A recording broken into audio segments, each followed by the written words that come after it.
It's First Year Friday, where I give you tips and advice that I wish someone would have given me when I was a first year teacher.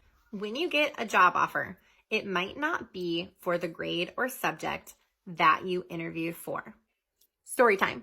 After subbing for a few months, I knew that I wanted to be a full-time teacher in middle school teaching reading and language arts. That's what I interviewed for. What job did I get? Math. Math is my worst subject. Even though I was not certified to teach math, I was ESE certified, which meant I could co-teach in any math class. I cried pretty much every day for at least the first quarter. I had to put on my big girl pants, suck it up, and just do whatever I could to be the best co-teacher that I could be to those kids. When our assignments came out for the next year, I was given my own classroom teaching reading and language arts. Your admin wants to know that you are a team player. So don't pout, don't quit. You will get your dream position eventually. Okay.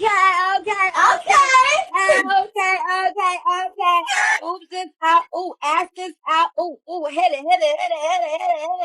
Ooh, this out. Ooh, ass this out. Ooh, hit it. I love you, baby, and if it's quite alright, I need to, baby. So on these lonely nights, I love you, baby. Trust in me, then I say, I love you, baby, I love you, baby,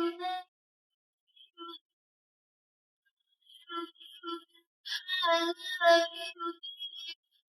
It's Teacher Tip Tuesday, and today I'm talking about missing work. It's the bane of my existence. We all know that we've got students who miss assignments, and then they say, Miss or Mr. So-and-so, I'm missing an assignment. What is it? Okay, I teach middle school, so this might not work for everyone, but I want to teach my students to be responsible. I want to teach them to be able to self-advocate for themselves and be responsible for their own learning. So what I do in my gradebook is I number my assignments, and I start with number 1, okay? So just before we left for quarantine, we had an essay. We did it in class. It was assignment number 1, and then I had like the assignment title. Had we kept going, okay, it would have been number 2, 3, 4, etc. So this way, whenever a student is missing an assignment, basically I just teach them that, hey, instead of asking me and me having to print things out, I put extras in here, and that way they're responsible for their own work and their own learning.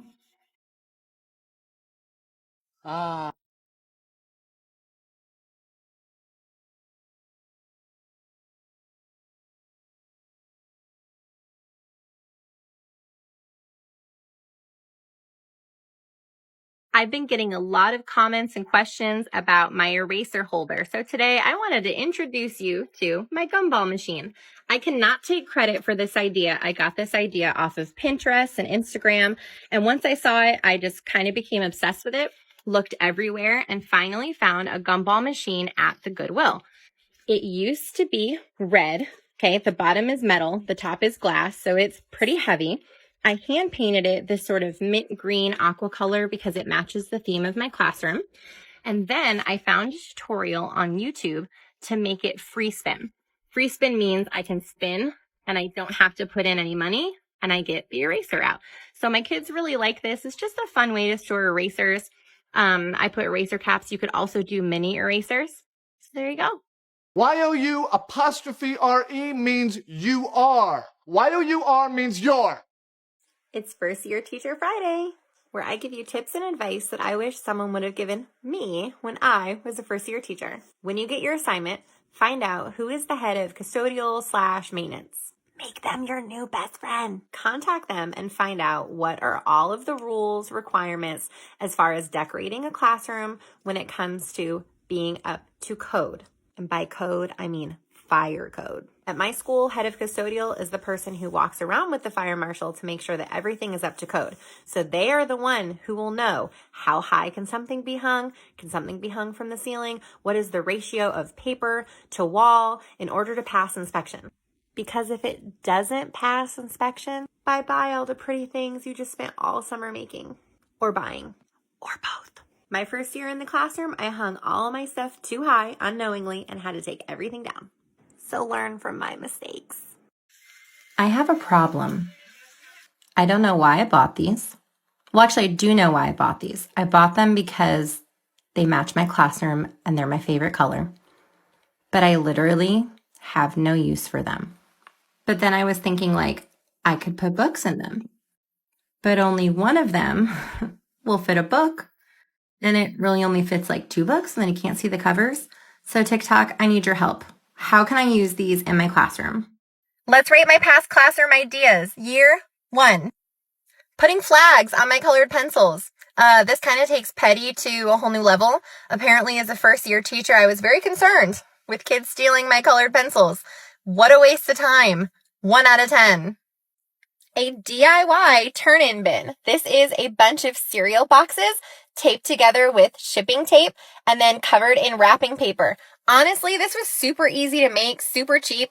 I give this idea an 8 out of 10. The only problem was the labels were hard to see, so the kids were always putting their work in the wrong bin. Exit tickets will always be a 10 out of 10 in my book, but doing this my first year on my wall was the absolute stupidest idea I ever had. Basically, my exit tickets were actually popsicle sticks with the kid's name on them, and all they would do is put it in the same bag as their friends. So the bags were ripping within like a week. It was way too much work. This idea for this gets a 0. Rating my past classroom ideas, year 1, part 2. Your girl clearly had a complex about pencils being stolen her first year of teaching, because here we have the tape on the pencil still. If I taught elementary school, having it in the middle of the table would have been great, but middle school, I see too many kids in a day to keep track of this, so this gets a 1 out of 10. Bathroom passes based on gender. I'm embarrassed to say this took me way too long to realize that it's just not appropriate for middle school and the older grades, so these get a 0 out of 10. Phone jail. I still have my phone jail. My kids think it's hilarious. This gets a 10 out of 10. Aw, cute calendar that I have to change every month and move all the tiles around. I'm pretty sure at one point this calendar was stuck on October for most of the school year. So give me a printed calendar any day of the year. I could not keep up with this. This gets a 0 out of 10 for me. You oughter be reading. I had to explain this so many times to my kids. They don't really understand puns. It kind of got embarrassing, so 0 out of 10. Rating things in my classroom, year 2, part 1. This is the perfect example of why I should not buy things just because they are on clearance. I bought this light up no sign for Michael's, and the idea was if the light is on, you can't go to the bathroom. I would always forget to turn the light on, and then kids would go, and I'd be like, the light's not on. This was the stupidest idea I ever had. This gets a 0 out of 10. As you can see, for year 2, pencils with flags made a reappearance, and they were bigger and even more obnoxious. I hate this idea so much, but I liked the idea of having 2 separate buckets. I had buckets for sharpened pencils and then buckets for if they were broken or dull, so it kind of encouraged kids to give the pencils back. This worked about half the time, so I'm going to give it a 5 out of 10. Another idea that I took from Pinterest. I still think this is a cool idea. I give it an 8 out of 10. But I give my execution a 0 out of 10 because I used the 3M tape and it took all the paint off of my wall. It's Teacher Tip Tuesday. Today, I want to show you my policy for students who are absent. So if I have a student who is absent, they missed notes or they missed assignments, I put it into this little handy dandy wall file folder organizer. I got this from Michael's. I don't remember how much it cost, but I know that it wasn't very expensive. You can nail it to the wall, or I've just used tacks. You could probably also use command hooks. You could probably even use tape because it's really not that heavy unless you're gonna put really heavy packets into it. I don't usually assign that much work during the week, so it doesn't get too heavy. But basically, I teach this like any other procedure and routine. In the very beginning of the year, I show this to them, and I just let them know that if they're absent, they need to make sure that they check the folder the next day. Now, if they were absent last week, that work wouldn't be in here. It would be in my missing work bin, and you can look at my past videos to see how I do that. We're gonna stay at home. Yeah, we got big plans to sit around and not do much. Stay at home, and we'll be just fine, 'cause all we really need is us. We don't need them to have our fun. All I want is a staycation. Stay at home, 'cause if I'm here with you, that's all that I really want. Than Freddie Jackson sipping a milkshake in a snowstorm. Left my throat warm in the dorm room at the AU. We blew hay too at the leaks might shake you, but you must have been mistaken with them statements that you make, Ain't nobody don't ask me. I'm just so fresh. Rating my past classroom ideas, year 2, part 2. My second year in the classroom, I mainly taught reading, and I was having a really hard time motivating my students with their iReady. So I came up with this idea to have an ice cream party, where basically over the quarter, every week that they passed a lesson, they could get another piece of an ice cream sundae. This was epic. It's like what I'm famous for now in my school and in my district. So this idea gets a 10 out of 10. Ditching my desk and combining my teacher area with my small group area.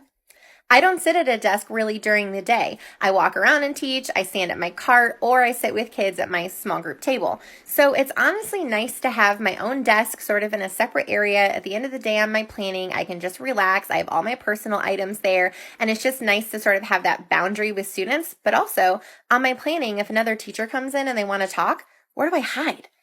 There's no place to hide. How do I hide snacks? 6 out of 10.